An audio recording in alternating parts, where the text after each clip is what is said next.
மோடி ஐயா அவர்கள் இருக்காரு, அவர் விருச்சிக ராசி தான்.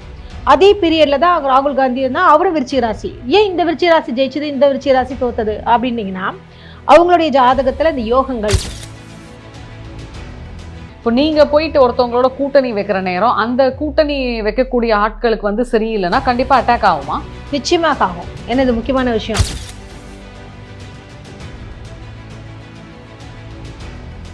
ஸோ அது பேர் தான் கஜகேசரி யோகம். அந்த யோகம் வந்து நம்மளுடைய கலைஞர் அவர்களுக்கு இருக்கிறதுனால நீங்கள் வேணால் பாருங்களேன், அவர் கலைஞர் தான் ஃபஸ்ட்டு இந்த கட்சி ஆரம்பித்தார், டிஎம்கே அந்த விஷயம் வந்தது. அதுக்கப்புறம் பிரிஞ்சு போனவர் தான் எம்ஜிஆர் அவர்கள். எம்ஜிஆர் காலத்தையும் இவர் பார்த்தாரு, அதுக்கு அடுத்து வந்த ஜெயலலிதா காலத்தையும் பார்த்தாரு. அதே மாதிரி கலைஞர் அவர்கள் மஞ்சள் துண்டு தானே போட்டிருந்தார். அப்போ அவர் ஜோதிடத்து மேல் நம்பிக்கை இல்லாமலாம் போட மாட்டாங்களே.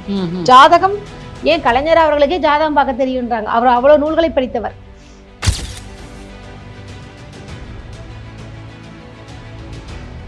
அதே மாதிரி வந்து இப்போ மோடிஜிக்கும் யோகம் இருந்தது அப்படின்னு சொல்லி இருக்கு அப்படின்னு சொல்லி அந்த மாதிரி வந்து என்ன மாதிரியான யோகம் இருந்தால் ஒருத்தவங்க அரசியல்ல வந்து டாப்ல இருக்கலாம்?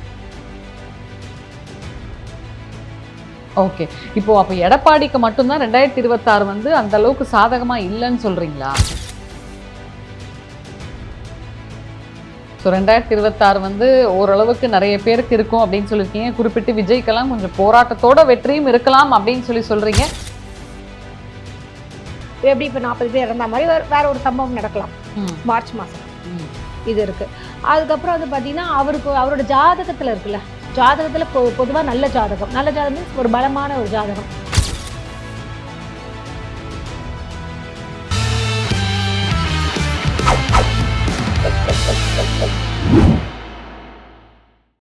ஜெம் டிவி நேயர்களுக்கு வணக்கம். இந்த நேர்காணல்ல நம்ம கூட பிரபல ஜோதிட சுடர் ஞானரதம் மேம் இருக்காங்க. வணக்கம்.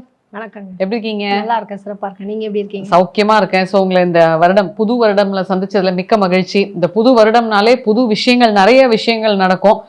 இதை தாண்டி வந்து பாத்தீங்கன்னா எலெக்ஷன் அப்படின்ற போது அந்த ஆர்வம் வந்து மக்கள் மத்தியில ரொம்ப அதிகமாயிட்டு இருக்கு அப்படின்னே சொல்லலாம். ஸோ பொதுவாக இந்த ஜோதிடம்க்கும், அதாவது ஜாதகம், இந்த அரசியல், இது எல்லாமே ஒன்றுக்குள்ள ஒன்று இன்டர்லிங்க். எந்த மதத்தை சார்ந்தவங்களா இருக்கட்டும், இல்லை நார்த்திகம் பேசுகிறவங்களா இருக்கட்டும், எல்லாருமே கண்டிப்பாக ஒரு ஜோதிடர் கன்சல்ட் பண்ணுவாங்க. அதுபடி தான் வந்துட்டு அந்த சின்னத்தை கூட வைப்பாங்க இல்லையா? ஸோ எந்தெந்த அரசியல் தலைவர்களுக்கு இந்த வருடம் எப்படி எப்படி இருக்குன்றத ஒரு சின்ன விஷயமா பார்த்துக்கலாம். ஸோ முதல் பார்த்தீங்கன்னா ஆளும் கட்சியான டிஎம்கே. ஸோ டிஎம்கேக்கு வந்து எப்படி இருக்கு இந்த வருடம்? அதாவது நீங்கள் திடீர்னு கேட்குறீங்க. எப்படின்னு பார்த்தீங்கன்னா, பொதுவாகவே தேர்தல் களம்ன்றது ஒரு பெரிய ஒரு விஷயம் சொல்லலாம். அது வந்து ஒருத்தரை மட்டும் சார்ந்தது அல்ல.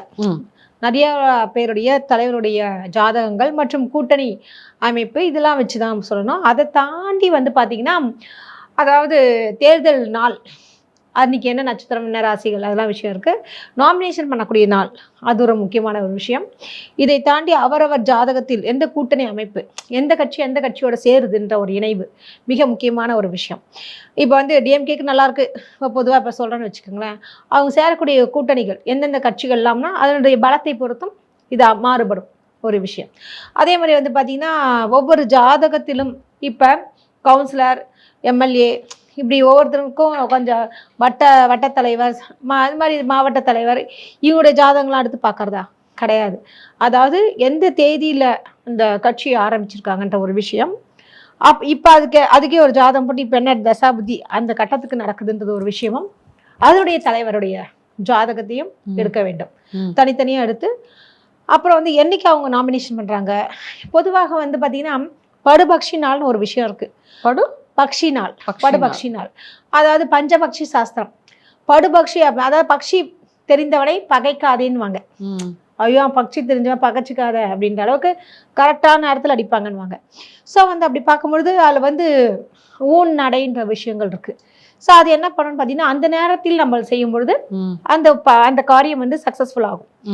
இதுவே வந்து பார்த்தீங்கன்னா, அதாவது அன்று வந்து அதாவது துயில் என்று சொல்லுவாங்க. துயில் என்றால் தூங்குவது. அந்த நேரத்தில் உங்களுடைய பக்ஷி வந்து தூங்கக்கூடிய நேரத்தில் இருந்தால் நிச்சயமாக அதற்கு என்ன மாதிரி ஆகும் அப்படின்னு பார்த்தீங்கன்னா, அந்த காரியம் வந்து செயல்படாது, வெற்றி அடையாதுன்றது இருக்குது. ஸோ இது மாதிரியான விஷயங்கள்லாம் இருக்குங்க ஒரு ஜாதகத்தில். அதனால் வந்து நம்ம தாராபலன் இதுவும் முக்கியமான ஒரு விஷயம். இது மாதிரியான காலகட்டத்தில் எந்த நமக்கு தாராபலன் பக்காவாக இருந்தது அன்றைக்கி நம்ம போய் நாமினேஷன் பண்ணோம். இதெல்லாம் பக்காவாக பண்ணும்பொழுது நிச்சயமாக அதான் கோச்சாரம்ன்றது சொல்லுவாங்க. நம்ம தனிப்பட்ட ஜாதகமும் இருந்தாலும் கோச்சாரம்ன்றது இப்போ எப்படி சொல்கிறாங்க இல்லையா, சனி பயிற்சி, குரு இப்போ எப்படி இருக்குது இந்த ராசிக்கு அப்படின்றோம் இல்லையா, அதுவும் இங்கே சம்மந்தப்படும். இதெல்லாம் வைத்து தான் சொல்லணும். இவ்வளோ விஷயங்கள் இருக்கு இல்லையா? ஓகே, இப்போ வந்து டிஎம்கேக்கு வந்து கண்டிப்பா இந்த வருடம் வந்து பாசிட்டிவா இருக்கும்னு நினைக்கிறீங்களா, இல்ல கொஞ்சம் கஷ்டம்னு சொல்றீங்களா? நீங்க கேட்ட அதுதான் ஆன்சரே இனிமேல் தான் சொல்ல போறேன். என்ன விஷயம்னு பார்த்தீங்கன்னா, ஸ்டாலின் அவர்கள் வந்து சிம்ம ராசி பூர நட்சத்திரம். அவருக்கு இப்போ வந்து பார்த்தீங்கன்னா அஷ்டமத்து சனி நடக்குது, 7ல் வந்து ராகு, ஜென்மத்தில் கேது. ஸோ நிறைய டஃப்பான ஒரு பீரியட் தான் இது. இருந்தாலும் வந்து ஜென்ரலி வந்து பார்த்தா அவருக்கு ஜெயிக்கிறதுக்கு உண்டான அமைப்பு இருக்குன்னு ஒரு ஜென்ரலான விஷயம் நான் எப்பயோ பார்த்தது ஜாதகம். திடீர்னு இப்போ கேட்கும்போது பார்க்கும்போது அவருக்கு டைம் நல்லா தான் இருக்குது. இந்த தசா புத்தின்னு சொன்னோம் இல்லையா, அதெல்லாம் வச்சு பார்க்கும்போது இருந்தாலும் வந்து ஒவ்வொரு ஜாதகமும் இருக்கு இல்லையா, ஒட்டுமொத்த ஜாதகத்தையும் பார்க்குறோம்.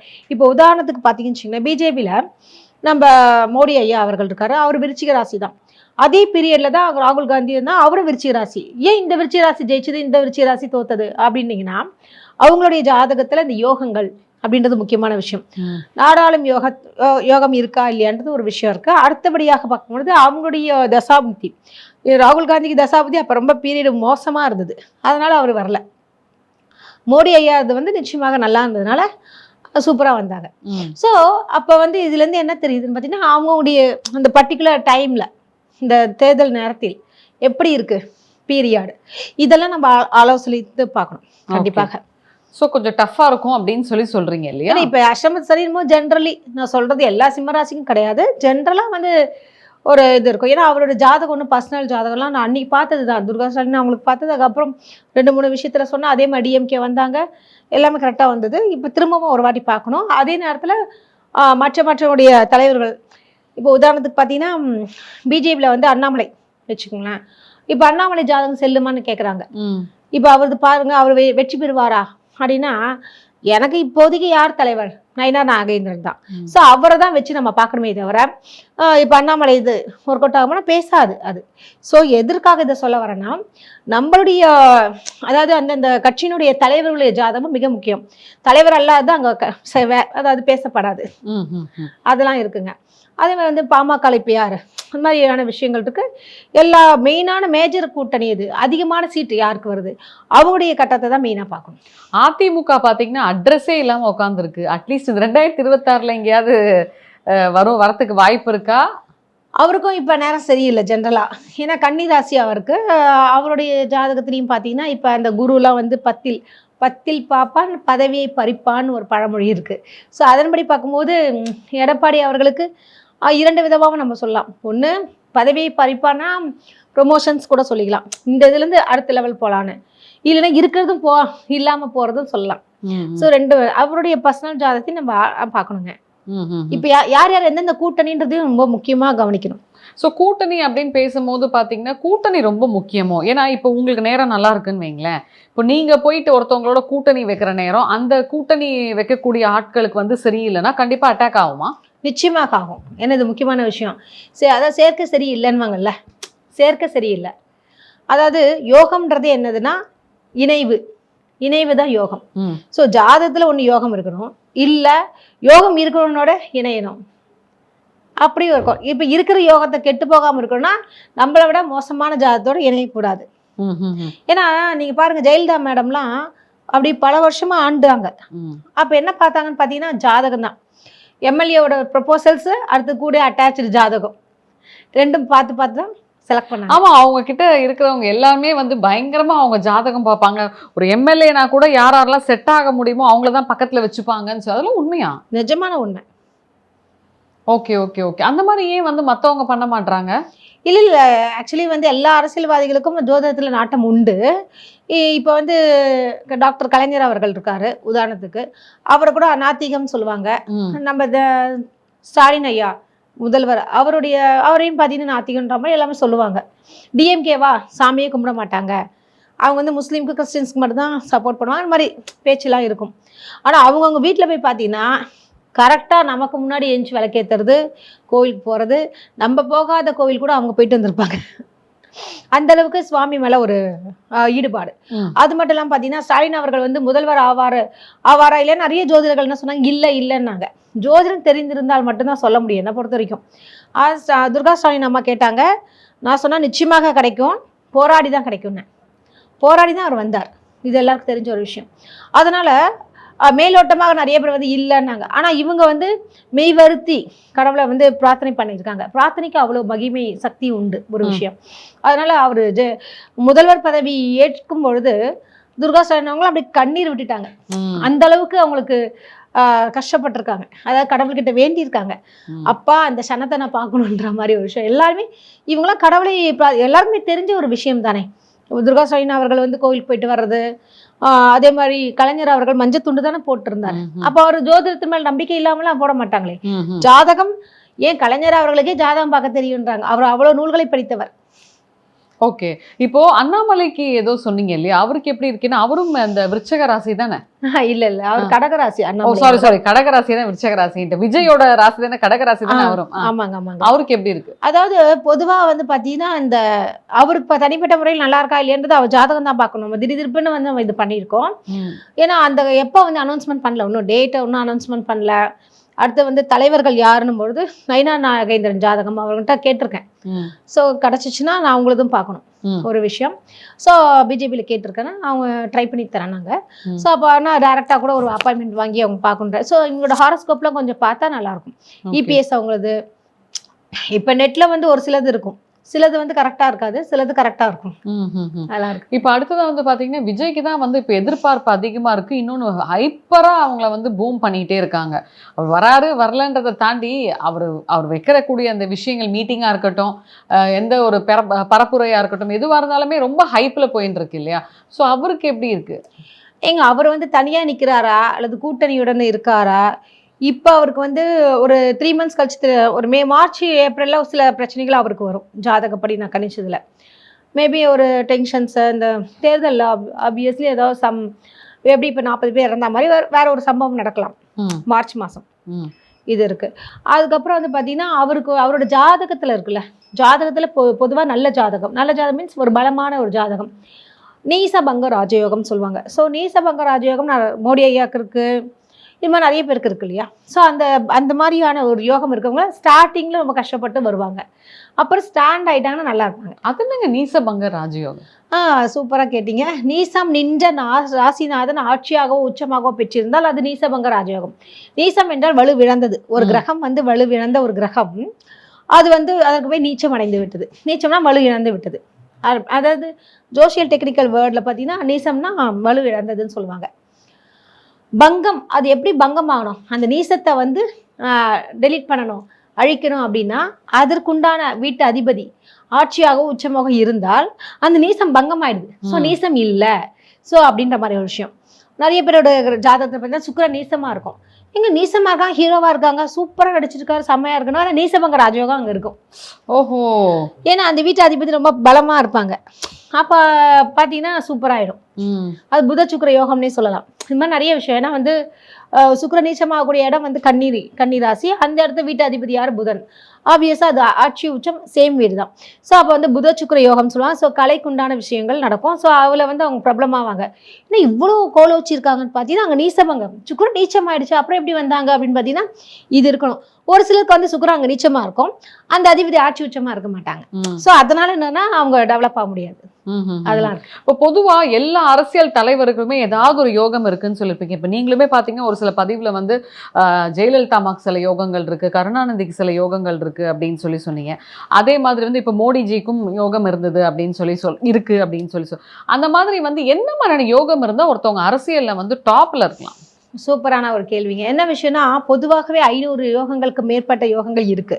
அதுல வந்து குறிப்பாக அப்படின்னு பார்க்கறச்ச பஞ்சமகா புருஷ யோகம் சொல்லுவாங்க. பஞ்ச என்றால் 5, மகா என்றால் பெரிய, யோகம் என்றால் இணைவு. அந்த ஜாதகத்தில் அந்த யோகம் பொருந்தி உள்ளது அப்படின்னு சொல்லலாம்.